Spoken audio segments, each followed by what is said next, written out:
Hello friends, welcome back to ESL DRILL. I am MNB Achari. This is part 3 of the lesson My Childhood. At the end of the part 2 of this lesson, we learnt that Abdul Kalam and Ramanatha Sastry went home and then complained to the parents about what happened in the school.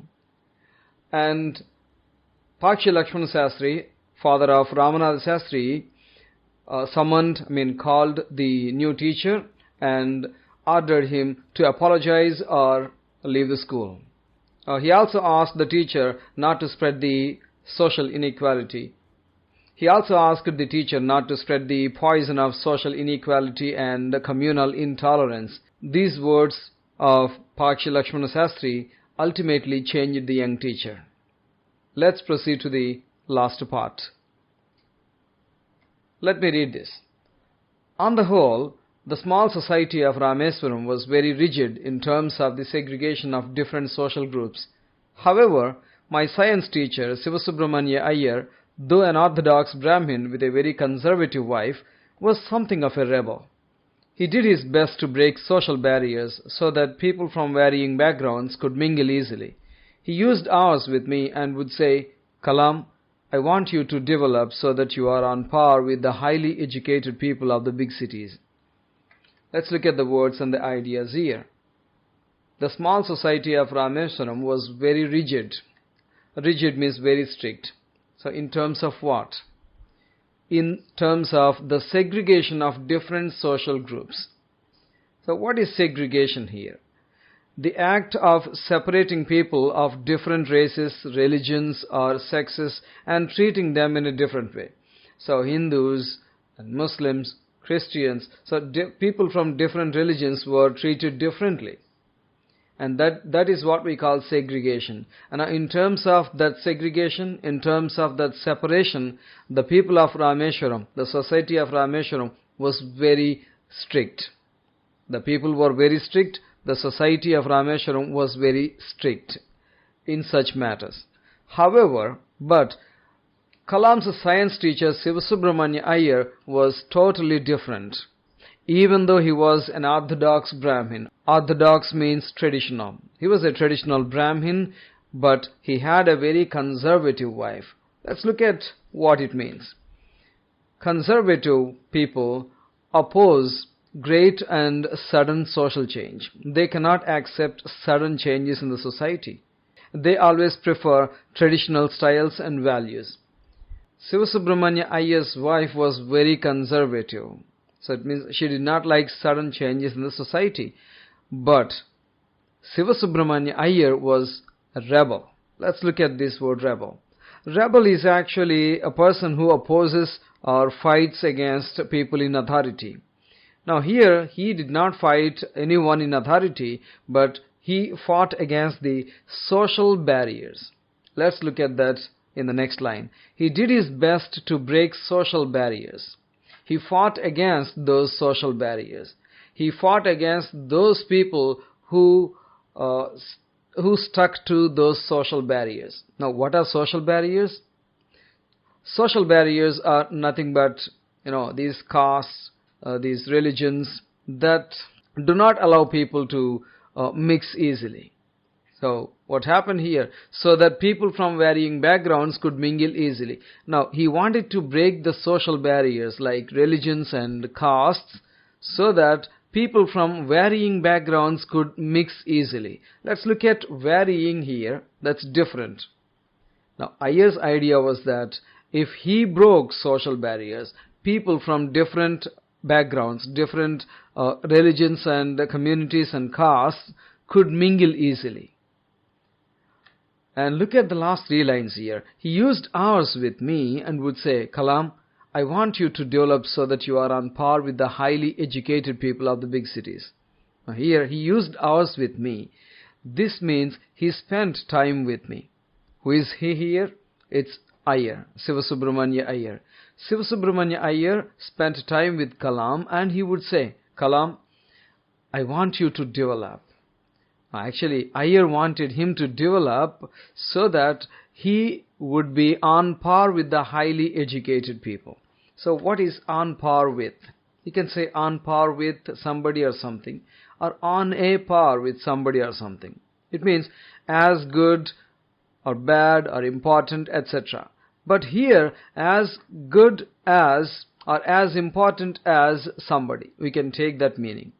It means here Sivasubramanya Iyer wanted Kalam to develop so that he would be as important as the highly educated people of the big cities. Let's move to the next part. One day, he invited me to his home for a meal. His wife was horrified at the idea of a Muslim boy being invited to dine in her ritually pure kitchen. She refused to serve me in her kitchen. Sivasubramanya Iyer was not perturbed. Nor did he get angry with his wife, but instead served me with his own hands and sat down beside me to eat his meal.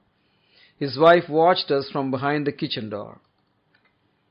Okay, we have already discussed that Iyer wanted to break social barriers like castes and religions. So he invited Abdul Kalam, a Muslim boy, to dine in his house. Okay, Kalam came there and Iyer's wife was horrified. Let's look at the meaning here. She was really frightened. She was really afraid. She could not accept that. She could not accept the idea of Muslim boy being invited to have dinner in her kitchen. So what kind of kitchen? Anyway, let's look at dine here. To eat or to have dinner. So what kind of kitchen? Ritually pure kitchen. Let's also look at ritual first. Something that you do regularly and in the same way each time. So, the Sivasubramanya Iyer's wife was a traditional Brahmin. That's why she was horrified when she saw Kalam in her house, and her kitchen was actually a ritually pure kitchen. It was kept pure by following certain rituals. Taking a shower before cooking, offering prayers to God or something like this. We call these rituals. But she refused to serve Kalam in her kitchen. Anyway, Iyer was not perturbed. Look at the meaning perturbed here. Worried. He was not worried because he was ready to face such things. Nor did he get angry with his wife. At the same time, he did not get angry with his wife because he knew, he expected that she would not serve. That's why Iyer served Kalam with his own hands. He served food. And he sat beside Kalam and ate his meal. And his wife was just watching from behind the door. Now let's see what happened next. These are Kalam's thoughts. I wondered whether she had observed any difference in the way I ate rice, drank water, or cleaned the floor after the meal. When I was leaving his house, Sivasubramanya Iyer invited me to join him for dinner again the next weekend. Observing my hesitation, he told not to get upset, saying, "Once you decide to change the system, such problems have to be confronted." When I visited his house the next week, Sivasubramanya Iyer's wife took me inside her kitchen and served me food with her own hands. Let's get back to the lines and try to understand. Here, Kalam thought whether Iyer's wife had observed any difference in the way he ate rice, drank water, or cleaned the floor. Now the idea was that everybody would do the same thing, who would eat rice in the same way, would drink water in the same way, would clean the floor after the meal in the same way. And why was she hesitant to serve him food? This was Kalam's thought. So anyway, when he was leaving the house, Kalam's teacher, Sivasubramanya Iyer, invited him to join him for dinner again the next weekend. But quite naturally, Kalam hesitated. He was not willing to go back to the house again. But observing this hesitation of Abdul Kalam, Iyer said, "Kalam, once we decide to change the system, problems like this have to be confronted." What is the meaning of confront? Deal with. Such problems have to be confronted. Such problems have to be dealt with. We have to deal with such problems. So anyway, maybe Iyer convinced his wife somehow, and that was why when Kalam went there to their house the next week, Iyer's wife served the food with her own hands. Great change. Let's move and see what happened next. Then the Second World War was over and India's freedom was imminent. Indians will build their own India, declared Gandhiji. The whole country was filled with unprecedented optimism. I asked my father for permission to leave Rameswaram and study at the district headquarters in Ramanathapuram. The Second World War was over and India's freedom was imminent. Imminent means certain to happen or about to happen very soon. So Indians realized that they were going to get freedom very soon. And Gandhi declared that Indians would build their own India. And the next line says, the whole country, India, was filled with unprecedented optimism. Let's look at those words here. So unprecedented optimism. Optimism is a feeling that only good things will happen. So Indians believed that good things were going to come. Good things were going to happen. They were optimistic. And what kind of optimism was it? It was an unprecedented optimism. Look at this word, unprecedented, never having happened before. So Indians were not really optimistic, that optimistic before. They were really optimistic now. They were really hopeful now. And anyway, Kalam asked his father for permission to go to the district headquarters in Ramanathapuram to study there. And let's see whether he permitted him to go or not. He told me as if thinking aloud, Abdul, I know you how to go away to grow. Does the seagull not fly across the sun alone and without a nest? He quoted Khalil Gibran to my hesitant mother. Your children are not your children. They are the sons and daughters of life's longing for itself. They come through you, but not from you. You may give them your love, but not your thoughts, for they have their own thoughts. By APJ Abdul Kalam. Let's get back to the lines. He told me as if thinking aloud. Now here he is Kalam's father, Jain Labdin. Jain Labdin told Kalam as if thinking aloud. As if thinking aloud means here, it sounded like he was thinking aloud. When you think, you don't make any sound. But here Jain Labdin said something. So it was like he was thinking, but he said something aloud. He said, Kalam, I know you have to go away to grow. Now from this we understand that Jain Labdin permitted or gave permission to Kalam so that he could go to the district headquarters, Ramanathapuram. And he also adds a rhetorical question. A rhetorical question has an obvious answer, a clear answer everybody can expect. Does the seagull not fly across the sun alone and without a nest?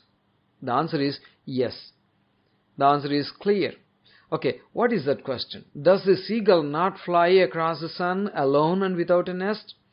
Let's look at what seagull is. Seagull is a large common grey-colored or white-colored bird that lives near the sea.